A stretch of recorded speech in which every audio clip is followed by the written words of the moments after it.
Oi pessoal, tá no ar o Info Monday com as principais notícias que você precisa saber para começar sua segunda-feira bem informado.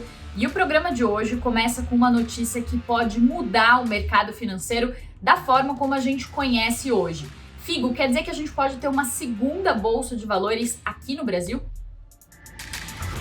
Pri, muito em breve a gente pode ter mais uma bolsa de valores no Brasil. Pelo menos essa é a expectativa dos empreendedores do Banco Maré, que nasceu no Complexo da Maré, no Rio de Janeiro. A ideia deles é criar uma nova bolsa que se chamaria PVM 12 e ela teria o foco em startups de impacto.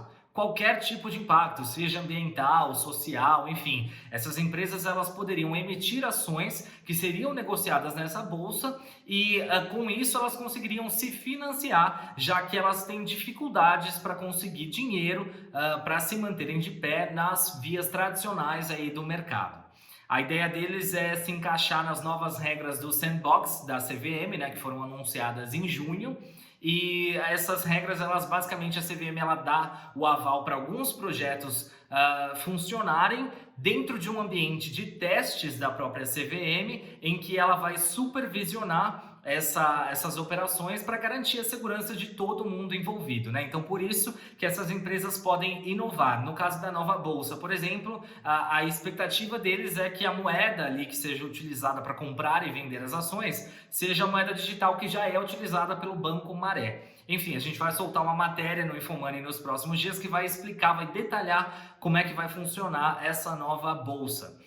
Ainda no mercado financeiro, os investidores vão ficar de olho na agenda econômica nos próximos dias, que não está muito movimentada, mas tem alguns destaques. Aqui no Brasil, o principal destaque vai ser a ata do Copom na terça-feira, que o Banco Central vai explicar aí por que reduziu a Selic novamente para 2% ao ano. E no exterior, o destaque vai ser a produção industrial, tanto da China na quinta-feira, quanto nos Estados Unidos na sexta-feira. Agora, já que a gente citou a Selic aqui no Brasil, a Bia vai falar um pouco para a gente como é que ficam os investimentos nesse cenário aí de juros mais baixos. A mais nova queda da taxa básica de juros, dessa vez para 2% ao ano, impõe novos desafios para o investidor brasileiro. Isso porque a inflação esperada para os próximos meses deve ficar acima da taxa Selic. Com isso, seu poder de compra ao longo do tempo vai ser corroído no que a gente chama de juro real negativo. Isso tem impacto direto sobre a sua reserva de emergência. Em geral, com recursos aplicados em produtos como fundos DI, Tesouro Selic, esses retornos são bem próximos do CDI. Dessa forma, você não pode mais esperar que essa reserva renda acima da inflação. Agora, para o restante do seu portfólio, é importante pensar direito em como você vai alocar os recursos. Os gestores recomendam que você pense em mais risco para ter maior retorno no longo prazo. Isso significa, na prática, alocar em fundos de crédito privado, especialmente de títulos de mais qualidade, e títulos públicos também estão aí como atrativos nesse cenário, além de, por exemplo, debêntures de infraestrutura que contam com o benefício da isenção do imposto de renda. Mas um ponto de atenção que tem chamado aí o destaque dos gestores diz respeito à preocupação com o risco fiscal. Por isso que a preferência recai sobre papéis atrelados à inflação. Falando aí de riscos no cenário, especialmente do governo, o que a gente deve esperar para os próximos dias, Marcos? Bom, na política, a reforma tributária continua sendo o principal assunto da semana. Na última quarta-feira, o ministro da Economia, Paulo Guedes, participou de audiência pública com os deputados e senadores na comissão mista que trata do assunto no Congresso Nacional. O ministro, na ocasião, ele defendeu aí uma certa harmonia entre as propostas que já estão em discussão, né, o PL do governo, que trata da simplificação de impostos federais, do PIS e da COFINS, e as duas PECs que já tramitam, né, a PEC 45 e a 110, que incluem, além dos impostos federais, impostos estaduais e municipais.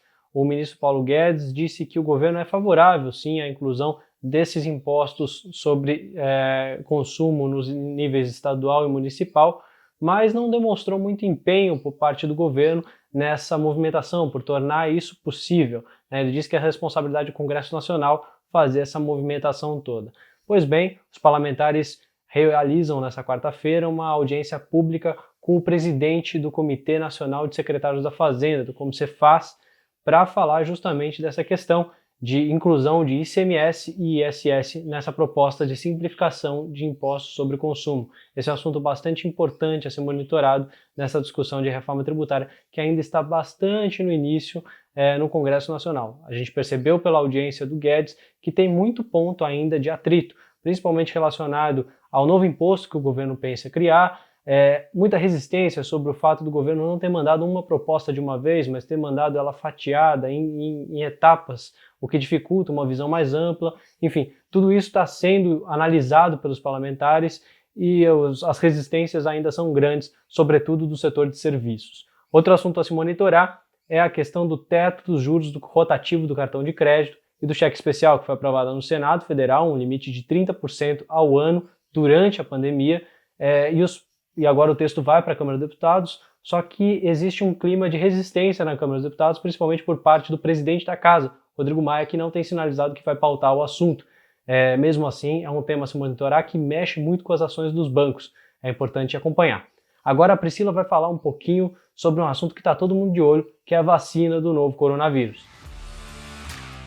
Pois é, Marcos, o mundo todo está na expectativa da aprovação de uma vacina contra o coronavírus e, segundo a Organização Mundial da Saúde, hoje nós temos 6 vacinas no mundo que estão na chamada fase 3, que é a fase final de testes clínicos, quando a vacina já é aplicada em milhares de pessoas. Mas uma matéria que a gente vai divulgar nos próximos dias no Infomoney mostra que existe um longo processo entre a aprovação final de uma vacina e a distribuição para toda a população.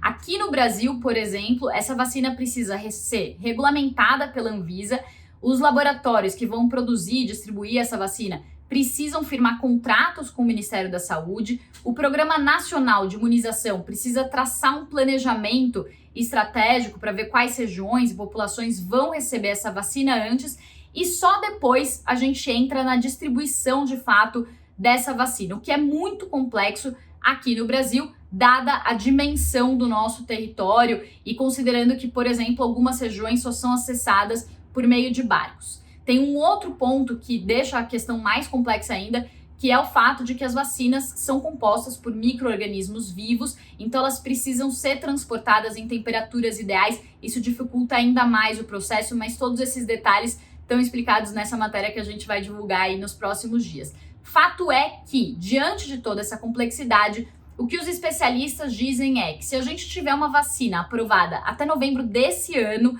essa vacina só deve começar a ser distribuída aqui no Brasil no começo do ano que vem, na melhor das hipóteses, e para que a população inteira seja imunizada, é um processo, isso pode demorar meses e até anos. Bom, galera, esse foi mais um Infomonday com as principais notícias que você precisa saber sobre economia, política, finanças, tudo para você começar sua semana bem informado.